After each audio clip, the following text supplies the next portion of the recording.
Hello মুভিম্যানের বন্ধুরা, কেমন আছেন সবাই? আজ হাজির হয়েছি একটা হতভাগা ছেলের গল্প নিয়ে। একটা মানুষ কতটা দুর্ভাগা হতে পারে তা আমাদের আজকের গল্পের প্রধান চরিত্রকে না দেখলে হয়তো ধারণাই করা যাবে না। এমনকি আমরা যারা নিজেদেরকে আনলাকি মনে করি তাদেরও মনে হবে আসলে আমরা এর থেকে ভালো আছি। তবে মুহূর্তের মধ্যেই কিভাবে তার খারাপ ভাগ্য বদলে যায় সৌভাগ্যে। শুধু তাই না, আমাদের চারপাশে পড়ে থাকা সাধারণ পাথরের ভেতর পৃথিবীর মূল্যবান সম্পদ লুকিয়ে থাকতে পারে। সেটা দেখে চমকে উঠবেন আপনিও। তো আর দেরি না করে চলুন শুরু করা যাক। আর পুরো গল্প জুড়ে আমি মুভিম্যান আছি আপনাদের সাথে। আর আমাদের আজকের মুভির নাম পার্সপেক্টিভ আইস।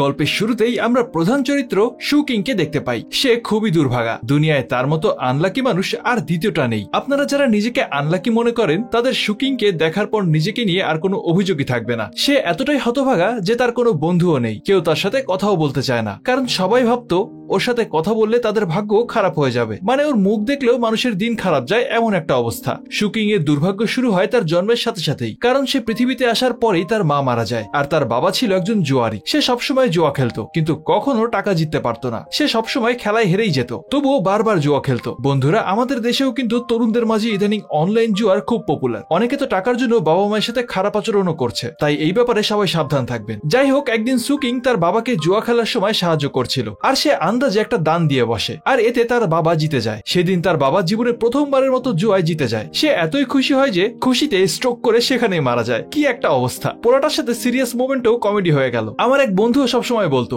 ভাই, জীবন যুদ্ধে হার মেনে কখনো মরবো না, আমি মরলে হাসতে হাসতেই মরে যাব। আগে বিষয়টা সিরিয়াস মনে না হলেও শু কিং এর বাবার অবস্থা দেখে বন্ধুর কথাটা সত্যিই মনে হচ্ছে। মানুষ খুশির ঠেলায়ও মরে যায়। যাই হোক, বাবা চলে যাওয়ার পর বর্তমানে শু কিং এর অভিভাবক বলতে তার একমাত্র বড় ভাই, কিন্তু সেও এখন ক্যান্সারের লাস্ট স্টেজে আর মুমূর্ষু অবস্থায় হাসপাতালে ভর্তি আছে। বন্ধুরা, এতক্ষণে আপনারা নিশ্চয়ই বুঝে গেছেন তার বর্তমান অবস্থা কতটা খারাপ। আর এরপরে আমরা সরাসরি শু কিংকে দেখতে পাই। রাতে কাজ শেষে সে বাড়ি ফিরছিল, আর তখন সে দেখে একটা ছিনতাইকারী একটা মেয়ের ভ্যানিটি ব্যাগ ছিনতাই করে দৌড়ে পালাচ্ছে। আমাদের শু কিং আবার খুবই সরল সোজা আর সহজ মনের মানুষ, আর তাই সে সাথে সাথেই ভাবে মেয়েটাকে সাহায্য করা দরকার। সে চোরটাকে ধরার জন্য দেওয়ালের আড়ালে লুকিয়ে পড়ে। আর যখন শু কিং সেই চোরটাকে মারতে যাবে তখনই মেয়েটা সামনে চলে আসে, আর ভুলবশত সে মেয়েটাকে একটা ঘুষি মেরে অজ্ঞান করে দেয়। এটা দেখে ছিনতাইকারী তো মহা খুশি। সে বুক চাপড়ে তাকে বলে লাভ ইউ ব্রো, আর এভাবে ধন্যবাদ জানিয়ে সেখান থেকে পালিয়ে যায়। ঘুষি খেয়ে চিটপটাং হয়ে পড়ে থাকা এই মেয়েটার নাম হচ্ছে লু। কিন্তু এই ঘটনায় শু কিং এর মন খারাপ হয়ে যায়। সে মানুষদেরকে সাহায্য করতে গেলে উল্টো তাদের বাঁশ মেরেই বসে। এগুলো ভাবতে ভাবতে সে বাড়ির দিকে ফিরছিল। তখন সে দেখে রাস্তার মাঝখানে একজন বয়স্ক লোক কাগজ পোড়াচ্ছে। লোকটা শু কিংকে দেখে ইশারায় তার কাছে ডাক দেয়। কাছে যেতেই তাকে বলে, তোমাকে খুব চিন্তিত মনে হচ্ছে, তোমার কি হয়েছে? সে লোকটাকে বলে, আমি খুবই আনলাকি, আমি এই পৃথিবীর একজন বোঝা, আমার জীবনে সমস্যার শেষ নেই। লোকটা তাকে দেখেই বুঝে যায় সে অনেক হতাশায় ভুগছে। শু কিং আরো বলে, আমার অনেক টাকার দরকার, টাকা দিয়ে আমি আমার ক্যান্সার আক্রান্ত ভাইয়ের চিকিৎসা করাতে চাই। এসব শুনে ওই লোকটা তাকে কিছু টাকা দিতে চায়, কিন্তু শু কিং শুধু শুধু তার টাকা নিতে রাজি হয় না। আর তার এই সততা দেখে লোকটা বেশ খুশি হয়, আর তাকে বলে, আমি তোমার সততা দেখে মুগ্ধ, আর তাই আমি খুশি হয়ে তোমাকে গোল্ডেন আই বা সোনালী চোখ দিলাম। মুভিম্যানের বন্ধুদের চারপাশে এত এত চাইনিজ লেখা দেখে নিশ্চয়ই জানতে ইচ্ছা করছে গোল্ডেন আই আসলে কি। এটা ছিল একটা অলৌকিক শক্তি যার মাধ্যমে শু কিং যে কোনো কিছুর ভেতরের জিনিস দেখতে পারবে। লোকটা তাকে বলে, এই সুপার পাওয়ারের একটা শর্ত আছে, এটা তুমি কোনো খারাপ কাজে ব্যবহার করতে পারবে, আর যদি তুমি সেটা চেষ্টা করো তাহলে তুমি ধ্বংস হয়ে যাবে। এই শর্ত না দিলে পোলাপান যেই ফাজিল কিসের ভিতরে কি দেখার চেষ্টা করবে ঠিক নেই। যদিও আমাদের শু কিং অনেক ভালো ছেলে। এরপর আমরা অন্য একটা দৃশ্য দেখি। পুরাতন জিনিসের নিলাম চলছে।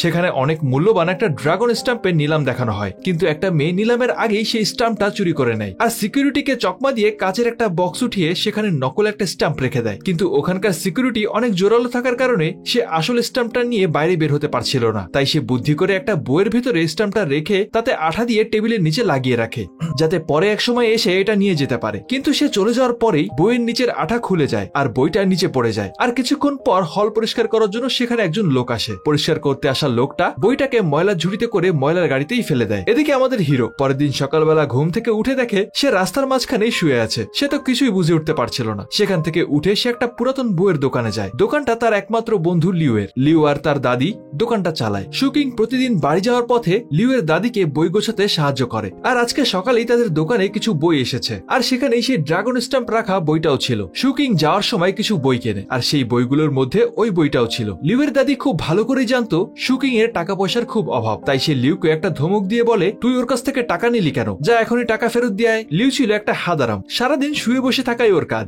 সে টাকা ফেরত দিতে দৌড়ে যায়, আর ডানে বায়ে না দেখেই দৌড় দেওয়ায় টুপ করে ম্যানহোলের ভেতরে পড়ে যায়। বন্ধুরা, ছোটবেলায় আমরা অনেকেই ড্রেনে পড়েছি, আর তোমাদের সাথে যদি এমন কোনো মজার ঘটনা ঘটে থাকে তবে আমাকে কমেন্টে অবশ্যই জানাতে পারো। যাই হোক, এরপর সুকিং বাসায় চলে যায়, যেখানে তার ভাবি তার জন্য খাবার রান্না করে বসেছিল। সুকিং তার ভাবিকে বলে, আমি বেশি বেশি পার্ট টাইম জব করব, কারণ সামনে আমার সেমিস্টার ফি দিতে হবে, আর তাছাড়া ভাইয়ের চিকিৎসার টাকাও তো দরকার, বাসা ভাড়াও বাকি আছে, এগুলো সবকিছু আপনার একা ম্যানেজ করতে কষ্ট হচ্ছে। কিন্তু তার ভাবি তাকে বলে, তুমি পড়ালেখায় মন দাও, টাকা পয়সা নিয়ে ভাবার দরকার নেই, আমি সব সামলে নেব। এরপর সে রুমে এসে বইগুলো বের করে, বইগুলোর দিকে তাকিয়ে সে লক্ষ্য করে বইয়ের ভিতরে সবকিছু সে স্পষ্ট দেখতে পাচ্ছে। এটা দেখে তো সে একদমই অবাক হয়ে যায়। সুকিং ওই বইটা হাতে নিয়ে এক চোখ বন্ধ করে তাকায়। সে দেখে তার ভেতরে একটা স্ট্যাম্প আছে, আর তাই সে বইটা খুলে স্ট্যাম্পটা বের করে আর দেখে এটা একটা পুরাতন ড্রাগন স্ট্যাম্প। সে বুঝতে পারে আগের দিন রাতে ওই লোকটা তাকে আসলেই সুপার পাওয়ার দিয়েছে, তাই গোল্ডেন আই পেয়ে সে খুশিতে চিৎকার করতে শুরু করে। বন্ধুরা, এমন সুপার পাওয়ার পেতে কে না চায় বলুন? এরপর স্ট্যাম্পটা নিয়ে সে তার বন্ধু লিউ এর কাছে যায় আর তাকে বলে সে অনেক পুরাতন একটা স্ট্যাম্প পেয়েছে। লিউ এর পরিচিত একজন বড় ভাই ছিল, যে আবার এইসব ব্যাপারে বেশ পারদর্শী, আর তার নাম বিন। লিউ সুকিং কে নিয়ে বিনের কাছে যায়, তারা বিনকে স্ট্যাম্পটা দেখায় আর বলে এটা তারা পুরনো বইয়ের মধ্যে খুঁজে পেয়েছে। বিন তো স্ট্যাম্পটা দেখে আকাশ থেকে পড়ে, কারণ সে গতকালকেই এই স্ট্যাম্পটা নিলাম থেকে 2.5 কোটি টাকা দিয়ে কিনেছে। সে স্ট্যাম্পটা তার অ্যাসিস্ট্যান্টকে দেয় পরীক্ষা করার জন্য, আর কিছুক্ষণ পরেই সে জানতে পারে সুকিং এর হাতে থাকা স্ট্যাম্পটাই আসল, আর সে যেটা কিনেছে সেটা ছিল নকল। এত বড় ধোঁকা খেয়েও অরিজিনালটা শেষ পর্যন্ত তার হাতেই চলে আসলো। বিন তাদেরকে জিজ্ঞেস করে, এটা তোমরা কত টাকায় বিক্রি করবে? সুকিং আর তার বন্ধু একসাথে বলে ওঠে, একদম 4000 টাকা, 1 টাকাও কম নেব না। আর তার কথা শুনে বিনের অনেক হাসি পায়, আর সে হাসি ধরেও রাখতে পারে না। তারপর সে তাদেরকে 4 লক্ষ টাকা দেয় আর বলে, তুমি খুব ভাগ্যবান, তোমাকে আমার পছন্দ হয়েছে। সামনের সপ্তাহে ইউহান শহরে একটা পাথরের জুয়া কম্পিটিশন হবে। এই কম্পিটিশনে সৌভাগ্যবান ব্যক্তিদের অনেক টাকা দেওয়া হবে, তুমি চাইলে আমার সাথে সেখানে যেতে পারো। তুমি যদি আমাদের ভাগ্য বদলে দিতে পারো তাহলে আমরা তোমাকে অনেক টাকা দেব। অনেকের মনে প্রশ্ন উঠতেই পারে, পাথরের জুয়ার কম্পিটিশন আবার কি? তাহলে মনোযোগ দিয়ে শোনো। ইউহানের পাথরের ভেতরে এক ধরনের পদার্থ বা জেড পাওয়া যায়, যেটা কিনা হীরার থেকেও অনেক বেশি দামি। আর এই বিশেষ পাথর খুঁজে বের করার উপরে কোটি টাকার বাজি ধরা হয়, আর এই বাজি ধরার কম্পিটিশনই মূলত পাথরের জুয়ার কম্পিটিশন। অন্যদিকে আমরা দেখি সুকিং এর ভাবি হাসপাতালে ডাক্তারের সাথে কথা বলছে। ডাক্তার তার ভাবিকে বলে, আপনাদের অনেক টাকা বাকি হয়ে গেছে, এই টাকা পরিশোধ করতে না পারলে আমরা তাকে আইসিইউ থেকে বের করে দিতে বাধ্য হব। সে ডাক্তারকে অনেক রিকোয়েস্ট করে, কিন্তু ডাক্তার বলে এতে আমাদের কোনো হাত নেই। এমন সময় সুকিং ডাক্তারের সামনে এসে 4 লক্ষ টাকা দিয়ে বলে, আপনাদের যত টাকা লাগে নিন, কিন্তু আমার ভাইকে বাঁচান। কিন্তু ডাক্তার তখন বলে, তোমার ভাইয়ের ক্যান্সার একেবারে শেষ পর্যায়ে আছে, ওকে বাঁচাতে হলে 1 মাসের মধ্যে অপারেশন করতে হবে, আর সেই অপারেশনের খরচ আনুমানিক 1 কোটি টাকা। সুকিং বুঝে উঠতে পারছিল না সে কোথা থেকে 1 কোটি টাকা পাবে, তাই প্রথমে সে লটারির দোকানে যায় আর তার সুপার পাওয়ার ইউজ করে সে লটারি জেতার চেষ্টা করে। সে দেখে লটারির সর্বোচ্চ প্রাইজ মানি হলো 1 লক্ষ টাকা। এরপর সে লিউ এর দোকানে যায়, পুরনো বইগুলো উল্টে পাল্টে দেখতে থাকে সেখানে কোনো এন্টিক জিনিস খুঁজে পাওয়া যায় কিনা। কিন্তু এসব কিছু করে সে হতাশ হয়ে আবার ফিরে আসে। তখনই হঠাৎ করে তার বিনের অফারের কথা মনে পড়ে যায়। সে তখন বিনের কাছে যায়, আর বিন তখন বডি ম্যাসাজ নিচ্ছিল, আর তাই সে সুকিংকেও ম্যাসাজ নিতে বলে। আর তাই সুকিং ম্যাসাজ নিতে নিতে তাকে জিজ্ঞেস করে, সত্যি কি পাথরের বাজি ধরে কোটি টাকা ইনকাম করা যায়? আর বিন তখন তাকে বলে, হ্যাঁ, তুমি নিজের চোখেই দেখতে পাবে। সুকিং তখন বলে, আমার ভাইয়ের চিকিৎসার জন্য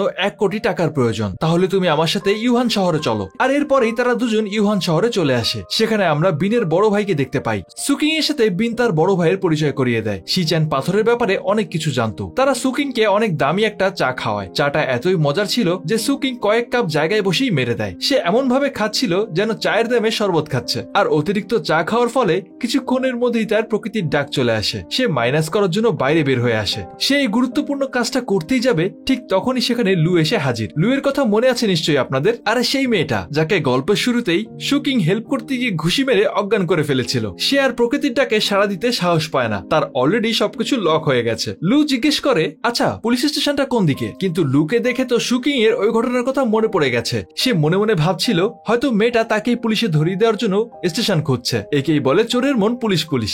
আর তাই সে ভয়ে লু এর সাথে কোনো কথাই বলতে চায় না। লু তখন বলে, আরে তোমার কি হয়েছে? আমি তো শুধু একটা ঠিকানা জানতে চাচ্ছি, তুমি এত ভয় পাচ্ছ কেন? আসলে লু তাকে চিনতে পারেনি, কিন্তু বোকা সুকিং সেই দিন রাতের ঘটনা তাকে মনে করিয়ে দেয়। লু তাকে চিনতে পেরে খেপে যায় আর বলে, তোমার জন্য আমি এখন রাস্তায় ফকিরের মতো ঘুরছি, এখন আমার কাছে একটা টাকাও নেই। মেয়েটার এমন অসহায় অবস্থা দেখে সুকিং তার হোটেলে লুকে থাকতে দেয়। অন্যদিকে আমরা সেই মেয়েটাকে দেখতে পাই যে ওই ড্রাগন স্ট্যাম্পটা চুরি করেছিল। সে এতদিনে খুঁজে বের করে ফেলেছে যে সুকিং স্ট্যাম্পটা পেয়ে গিয়েছিল, আর সেটা সে বিক্রিও করে দিয়েছে। তাই তার পুরো গ্যাং এখন সুকিংকে খুঁজে বেড়াচ্ছে। এরপর শিচেন তাদেরকে ইউহান শহরের সেই পাথরের মার্কেটে নিয়ে আসে। সে তাদেরকে শেখায় কিভাবে পাথরের ভেতর থেকে জেট খুঁজে বের করতে হয়। বিন সুকিং কে বলে তুমি একটা পাথর সিলেক্ট করো, তারপর আমরা সেই পাথরটা কেটে দেখব। আমি 3টা পাথর কেটেছি কিন্তু একটাতেও জেট পাইনি। তখন সুকিং তার সুপার পাওয়ার ব্যবহার করে পাথর খুঁজতে শুরু করে, আর সে দেখতে পায় একটা পাথরের মধ্যে সেই মূল্যবান জেট রয়েছে। সে বিনকে বলে আমাদের ওই দোকান থেকে পাথর কেনা উচিত, কিন্তু সিচান তাকে বলে না, আমরা অন্য দোকান থেকে কিনবো। আসলে ওই দোকানটা ছিল জুনের, আর জুন হলো সিচানের পুরনো শত্রু। তারা যখন জুনের দোকানের পাথরগুলো কিনতে যায়, জুন সিচানকে দেখেই 3000 থেকে দাম বাড়িয়ে 30,000 করে দেয়। কিন্তু শুধুমাত্র সুকিং এর ভরসায় বিন এই পাথরটা কিনে নেয়, আর তারা পাথরগুলো কেটে দেখতে শুরু করে। আর সেই পাথরটা কাটার পরেই বেরিয়ে আসে সেই মূল্যবান জেট, যেটা তারা খুঁজছিল। এটা দেখে তখন জুন বলে ওঠে আমি এই পাথরটা বিক্রি করব না। আসলে জুন একটা ভণ্ড, সে সবসময় সাধারণ মানুষকে এভাবেই ঠকায়। আর এটা শুনে সিচান জুনের সাথে ঝগড়া করতে শুরু করে দেয়। জুন সিচানকে চ্যালেঞ্জ করে। জুন বলে পাথরের জুয়ায় সে তাকে হারাবে, আর সিচানও এই চ্যালেঞ্জ অ্যাকসেপ্ট করে নেয়। তারা যখন জেট নিয়ে ফিরে যাচ্ছিল, তখন জুনের পাঠানো গুন্ডারা তাদের উপর অ্যাটাক করে। তারা লুয়ের উপর আক্রমণ করে, কারণ জেটটা তার হাতেই ছিল, আর তাকে বাঁচাতে গিয়ে সুকিং হাতে আঘাত পায়। মারামারির মাঝখানেই লু জেটের ব্যাগটা হারিয়ে ফেলে, কিন্তু সে এত কিছুর পরেও ব্যাগ রেখে আসতে চাচ্ছিল না। কিন্তু সুকিং তাকে ব্যাগটা আনতে না দিয়েই তাকে টেনে সেখান থেকে নিয়ে চলে যায়। সুকিং তখন তাকে বলে আরে আগে নিজের জীবন বাঁচাও। এরপর রাতের বেলায় দেখা যায় সুকিং যখন ঘুমিয়েছিল, লু তখন তার কাছে এসে তার হাত ধরে বসে থাকে। সুকিং এর হাতে ব্যান্ডেজ করা ছিল। আসলে সুকিং ওষুধ না খেয়ে ঘুমিয়ে পড়েছে, আর তাই লু এখানে তাকে ওষুধ খাওয়ানোর জন্যই এসেছিল। এদিকে সুকিং লুকে স্বপ্নে দেখে মুচকি মুচকি হাসতে থাকে, আর অন্যদিকে লু তার ঘুম ভাঙানোর চেষ্টা করছে, কিন্তু কিছুতেই তার ঘুম ভাঙছে না। আর তাই লু উপায় না পেয়ে তাকে কষে একটা চড় মারে। চড় খেয়ে সুকিং এর ঘুম ভেঙে যায়। আর তখন লু বলে কি ব্যাপার, তুমি ঘুমের মধ্যে আমার নাম ধরে ডাকছিলে কেন? চুপচাপ উঠে ওষুধ খাও। আর এর পরের দৃশ্যে আমরা জুনের বসকে দেখতে পাই, যার নাম ছিল কাকা। তোমরা হয়তো কাকার নাম শুনে ব্রাজিলের কথা ভাবছো, কিন্তু এই কাকা সেই কাকা না, এ হলো আন্ডারগ্রাউন্ডের কাকা। কাকার সাথে জুন ফোনে কথা বলছে। সে জুনকে বলে তোমাকে ওই জুয়া জিততেই হবে, এই গেমে আমি 2 কোটি টাকার বাজি ধরেছি। অন্যদিকে সুকিং আর লু শপিং করতে এসেছে। যখন সুকিং কাপড় চেঞ্জিং করার রুমের দিকে যায়, তখন জুনের লোকেরা তাকে কিডন্যাপ করে জুনের কাছে নিয়ে যায়। জুন সুকিংকে একটা চেক দেয় আর বলে এখানে অনেক টাকা আছে, এই টাকা দিয়ে তুমি তোমার ভাইয়ের অপারেশন করাতে পারবে, কিন্তু এর বিনিময়ে আগামীকালের গেমে তোমাকে হারতে হবে। কিন্তু সুকিং তাদের এই প্ল্যানে রাজি হয় না। এরপর জিন তাকে ভয় দেখায়। সে বলে তুমি আমার কথা না শুনলে তোমার ভাবি আর তোমার জিএফ কে মেরে ফেলবে। এটা বলে সুকিং তাকে ছেড়ে দেয়। ছাড়া পেয়ে সে দৌড়ে শপিং মলে ঢোকে, কিন্তু লুকে কোথাও খুঁজে পায় না। সুকিং লুকে কল করে, কিন্তু তার ফোনটাও বন্ধ দেখাচ্ছে,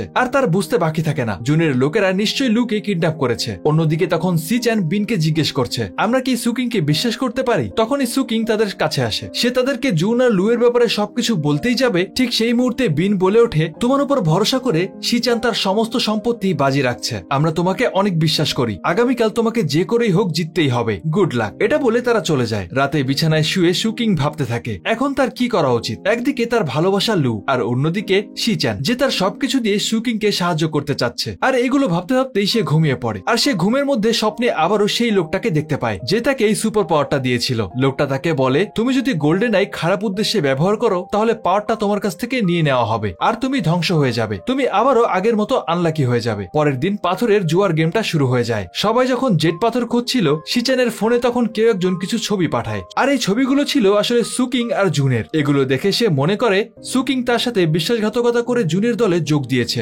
সিচান ছবিগুলো বিনকে দেখায়। বিন যখন সুকিংকে এই ব্যাপারে জিজ্ঞেস করতে যাবে, ঠিক তখনই সুকিং একটা দামি জেট পাথর খুঁজে পায়। সে বুঝতে পারে এটা সব থেকে আলাদা, আর এটাই এখানকার সব থেকে দামি পাথর। এমন সময় সেখানে লু ফিরে আসে। লুকে দেখে সুকিং স্বস্তির নিঃশ্বাস ফেলে। সুকিং তাকে জিজ্ঞেস করে তুমি কোথায় গিয়েছিলে? লু তখন বলে আরে বলো না, গতকালকে শপিং মল থেকে বের হয়ে আমি তোমাকে খুঁজতে খুঁজতে একটা বাসে গিয়ে উঠি, কিন্তু ক্লান্ত থাকার কারণে আমি সেখানেই ঘুমিয়ে পড়ি, আর বাসটা আমাকে একদম লাস্ট স্টেশনে নিয়ে গিয়ে নামিয়ে দেয়, আর সেখান থেকে ফিরতেই এত সময় লেগে গেল। সুকিং বুঝতে পারে এই মেয়েটা একদম বউ ম্যাটেরিয়াল, এমন বোকা কিউট পাগলিকে চোখ বন্ধ করে বিয়ে করে নেওয়া যায়। এরপর তারা আবারও পাথর খুঁজতে শুরু করে। তারা সুকিং এর দেখানো পাথরগুলোই কালেক্ট করে। গেমের সময় শেষ হয়ে যাওয়ার ঠিক কয়েক সেকেন্ড আগে সুকিং একটা পাথর নিয়ে টেবিলে জমা দেয়, আর একটু হলেই নিয়ম অনুযায়ী তারা বাতিল হয়ে যেত। এরপর প্রথমে জুনের সংগ্রহ করা পাথরগুলো কাটা হয়, আর দেখা যায় তার প্রত্যেকটা পাথরের ভেতরেই খুব দামি জেট পাথর ছিল, আর কয়েকটা তো খুব দুর্লভ জেটও ছিল। এটা দেখে সিচান খুব চিন্তায় পড়ে যায়। তারা ধরেই নেয় এই কম্পিটিশনে তারা কোনোভাবেই আর জিততে পারবে না। আর এরপরেই আসে সিচানদের পাথরটা কাটার পালা। তারা প্রথমেই সুকিং এর দেখানো পাথরটা কাটে। পাথরটা কাটার পরেই সবার চোখ কপালে উঠে যায়। ওই পাথরের ভেতরে একটা সবুজ রঙের জেট ছিল, যেটা কিনা পৃথিবীর সব থেকে দামি আর দুর্লভ জেট। শুধু ওই একটা পাথরের দামই সেখানকার ওখানকার সবগুলো পাথরের দামের চেয়ে 1000 গুণ বেশি ছিল। মানে তারা পাথরের জুয়া কম্পিটিশনটা জিতে যায়। আর তারা এতটাই বেশি খুশি হয় যে তারা নিজেরাই বিশ্বাস করতে পারছিল না। সেই দিন সন্ধ্যায় সুকিং লুকে একটা জেট পাথরের বানানো ব্রেসলেট উপহার দেয়। লু এটা পেয়ে প্রচন্ড খুশি হয়ে তাকে জড়িয়ে ধরে। অন্যদিকে জুন কাকার সাথে ভিডিও কলে কথা বলছিল। কম্পিটিশনে হেরে যাওয়ায় সে কাকার কাছে বারবার মাপ চাইতে থাকে আর তাকে বলে, আমি সবকিছু ঠিক করে দেব, তুমি কোনো চিন্তা করো না। আমরা এই কম্পিটিশনে যত টাকা লস করেছি আসল ড্রাগন স্ট্যাম্প খুঁজে এনে সব টাকা উসুল করে নেব। মানে জীবন বাঁচানোর জন্য আজগুবি সব লোভ দেখানো আর কি। অবশেষে কাকাও তাকে শেষবারের মতো একটা সুযোগ দেয়। এরপর আমরা দেখি সুকিং এর খুঁজে বের করা সেই গ্রিন জেটটা নিলাম চলছে আর এই জেটটাকে চড়া দামে বিক্রি করা হয়। আর তখন বিন স্টেজে বক্তৃতা দিতে আসে। সে বলে, আমাদের কাছে বর্তমানে 2টা ড্রাগন স্ট্যাম্প আছে, একটা আসল আর একটা নকল। সে ডুপ্লিকেট স্ট্যাম্পটা সবার সামনেই ছিঁড়ে ফেলে আর মিডিয়ার মাধ্যমে এটা সবার কাছে ছড়িয়ে দেয়। এমনকি সেখানে দাঁড়িয়েই বিন সুকিং কে ওই ড্রাগন স্ট্যাম্পটা গিফট করে। ওই দিন রাতে তারা সবাই পার্টি করছিল, সেলিব্রেশন পার্টি আর কি। তখন কাকার গুন্ডারা বিনকে কিডন্যাপ করে নিয়ে যায়। সুকিং, শিচ্যান আর লু কি করবে তা বুঝে উঠতে পারছিল না। আর তখন কাকা সুকিং কে ফোন করে বলে, যদি বিনকে ছাড়াতে চাও তাহলে তোমার ড্রাগন স্ট্যাম্পটা আমাকে দিয়ে দাও। এমন সময় জুন কাকার কাছে এসে ক্ষমা চায় আর তাকে বলে, বস আমি আপনার 2 কোটি টাকা হারিয়েছি আর শুধুমাত্র শিচ্যানের জন্য আমি আপনার সব টাকা ফিরিয়ে দিতে পারবো, আমাকে আরেকটা সুযোগ দিন। জুন আরো বলে, এই ড্রাগন স্ট্যাম্পে একটা গুপ্তধনের ম্যাপ আছে, কিন্তু সেখানে আপনি যেতে পারবেন না, কিন্তু আমি এই ম্যাপটা পড়তে পারি, আমি আপনাকে সেখানে নিয়ে যাব। কাকা জুনের এইসব আজগুবি কথাবার্তা শুনে বুঝতে পারছিল জুন আসলে স্ট্যাম্পটা তার কাছ থেকে হাতিয়ে নিতে চাচ্ছে, কিন্তু কাকাও কম যায় না। সে জুনের চালাকি বুঝতে পেরে মেরে ফেলে। অন্যদিকে সুকিং, শিচ্যান আর লু বিনকে বাঁচাতে কাকার আস্তানায় চলে আসে। তারা এসে দেখে বিনকে কাকা একটা খাঁচায় বন্দি করে রেখেছে। সেই খাঁচার সাথে আবার একটা টাইম বোমও লাগানো ছিল। সুকিং তার জাদুর শক্তি ব্যবহার করে টাইম বোমের পাওয়ার সাপ্লাইটা খুঁজে বের করে। ঠিক তখনই কাকা এসে তাদের দিকে বন্দুক তাক করে আর বলে, আমাকে এখনই ড্রাগন স্ট্যাম্পটা দিয়ে দাও। সুকিং কোনো ঝামেলা না করেই তাকে ড্রাগন স্ট্যাম্পটা দিয়ে দেয় আর বলে বিনকে ছেড়ে দেওয়ার জন্য। কিন্তু কাকা তো আর এক কথার মানুষ না, সে বিনকে ছাড়তে চায় না। আর তখন লু চালাকি করে তার ব্রেসলেটটা উপর দিকে ছুঁড়ে মারে, এতে কাকার মনোযোগ নষ্ট হয়ে যায়। এই সুযোগে শিচ্যান তার হাতে থাকা বন্দুকটা ছিনিয়ে নেয় আর এরপর বাংলা সিনেমার মতো সবশেষে সেখানে পুলিশ এসে সবাইকে উদ্ধার করে নেয়। সবশেষে আমরা দেখি সুকিং আবারও সেই লোকটাকে স্বপ্ন দেখছে। লোকটা সুকিং কে বলছিল, তুমি তোমার সুপার পাওয়ার শুধু ভালো কাজেই ব্যবহার করেছো আর তাই আমি তোমার উপর অনেক খুশি হয়েছি, তাই তোমাকে উপহার হিসেবে আরেকটা সুপার পাওয়ার দিচ্ছি আর এখন থেকে তুমি যে কোনো মানুষের অতীত দেখতে পারবে। অর্থাৎ মুভি ডিরেক্টর এখানে পার্ট 2 এর জন্য একটা অলৌকিক ক্ষমতার ইশারা আগে থেকেই দিয়ে রাখলো আর গল্পটা এখানেই শেষ হয়ে যায়। আমাদের মতো আপনারাও যারা এর পরের পর্ব দেখতে চান তারা অবশ্যই কমেন্ট করে জানাবেন। আর এই গল্পের শেষে আপনাদেরকে কিছু কথা না বললেই নয়, আমাদের গল্পগুলো এজন্য স্পেশাল হয় কারণ আমরা কখনো চাই না আমাদের দর্শকরা নিজেদের মূল্যবান সময় আমাদের এখানে অযথা নষ্ট করুক। আনন্দের সাথে আপনারা যেন এখান থেকে কিছু একটা শিখে যেতে পারেন, এটাই আমাদের প্রধান উদ্দেশ্য। আজকের গল্পেও একটা খুব ভালো মেসেজ রয়েছে, খেয়াল করে দেখেন। জীবনে আপনি যেই গ্রুপ বা সার্কেলের সাথেই সময় নষ্ট করেন বা আড্ডা দেন না কেন, আদৌ সেখান থেকে আপনার জীবনে কোনো ভালো পথ কি তৈরি হচ্ছে? আমি এমনটা বলছি না যে আপনি শুধু নিজের স্বার্থ দেখবেন, তবে লাইফে এমন কিছু বন্ধু বান্ধব থাকা জরুরি যারা বিপদে আপদে আপনার পাশে এসে দাঁড়ায়, টাকার কাছে নিজেকে বিক্রি করে না দেয়, আর যাদের সাথে থাকলে